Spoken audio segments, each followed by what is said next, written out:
What to do, YouTube? It's Kindu, and look what you can do with this hunter build in a GM solo. And as you're watching, you're gonna notice that majority of the enemies you kill are gonna just be getting one-shotted by your melee. And I feel like this build is really good for GMs because you have invisibility for survivability, you have high damage, and when you kill an enemy, you get health back instantly for even more survivability.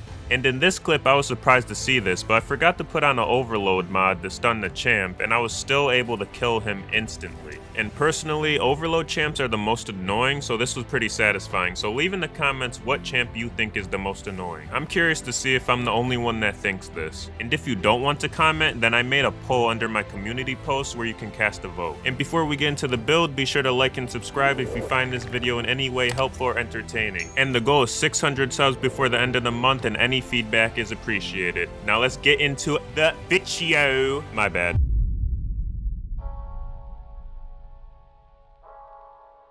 Now getting into it, we're going to be using an exotic that I thought I would never use. And that exotic is going to be none other than the Assassin's Cowl. And the perk on it is called Vanishing Execution. Powered melee final blows grant invisibility and restore a portion of health and shields.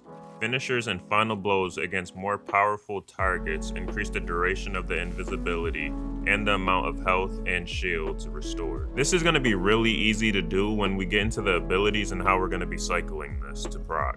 I also want to include what stats you want to focus on in this chapter. And with this build, it seems like every stat is at 100 with how it works. And the dim loadout will be in the description below as always, but getting into the stats, I have 100 resilience, 70 recovery, and 100 discipline. And now those are the main three that I focused. Now I know when we get a melee kill, we're instantly going to be having health, so it's like, why have all that recovery? I just feel like there's going to be moments where you need to get out of a situation and can't close the distance, so you running away and then having high recovery anyways will be helpful. The only two things we wouldn't be getting back instantly technically is our grenade and our super, but I have mods that can work around that. Which now we're going to be getting into our next chapter, which is going to be abilities, aspects, and fragments.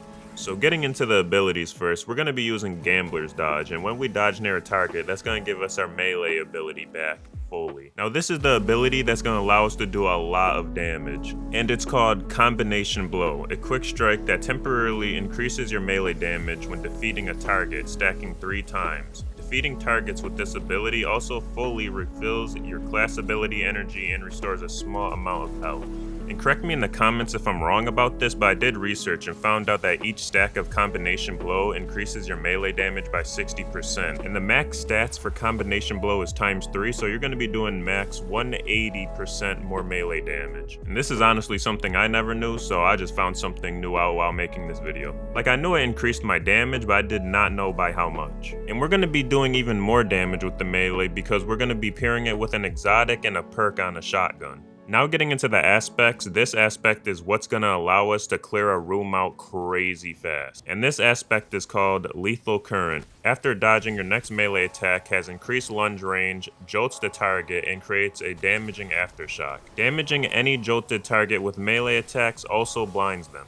This doesn't only benefit us with a large group of smaller adds, but it also benefits us with more powerful enemies like champs. So after we dodge, we're going to jolt a target with our melee, and then the jolt is going to spread to all the other adds in the nearby proximity.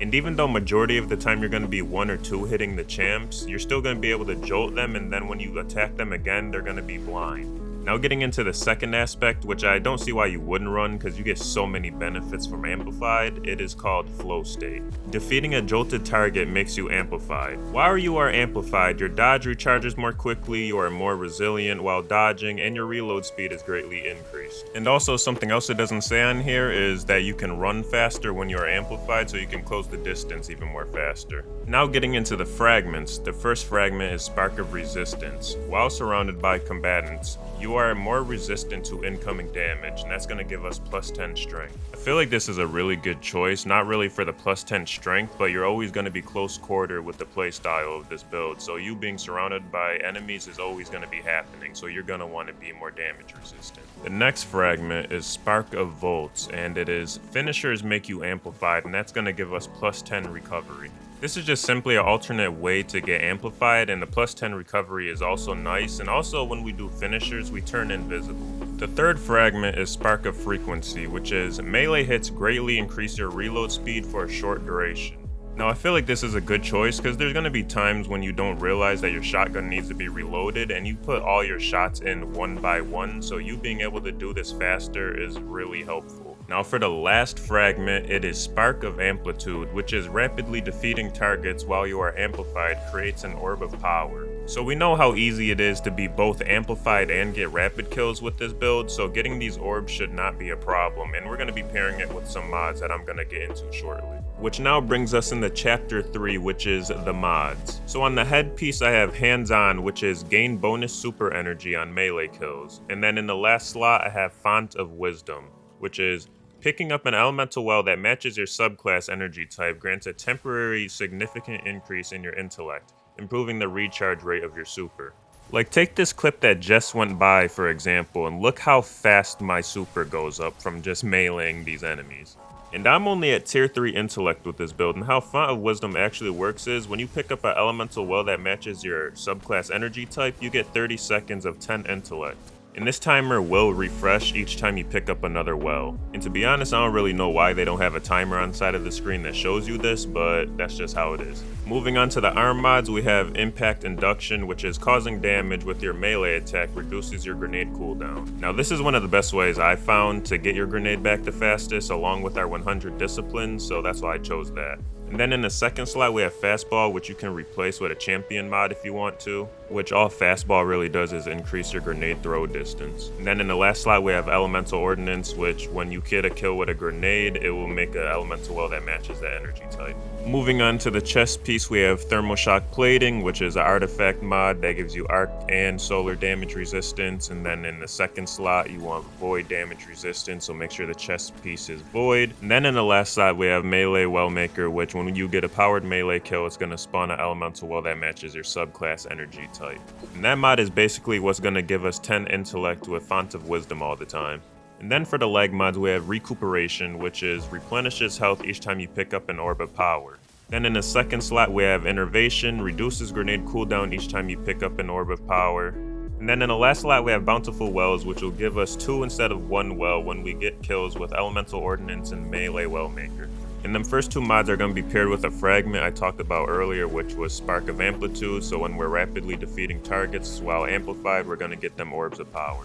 And then for the class item mods, I have Distribution, which is reduces all ability cooldowns when using your class ability near targets. If you're doing an activity that has champs and you want to be able to get overload champs also, then you can replace this and put Surge Detonators on, which your arc grenades will disrupt a overload champion, which will be getting our grenade back fast because we built into getting our grenade back when we get all these melee kills. Also, Surge Detonators is a artifact mod.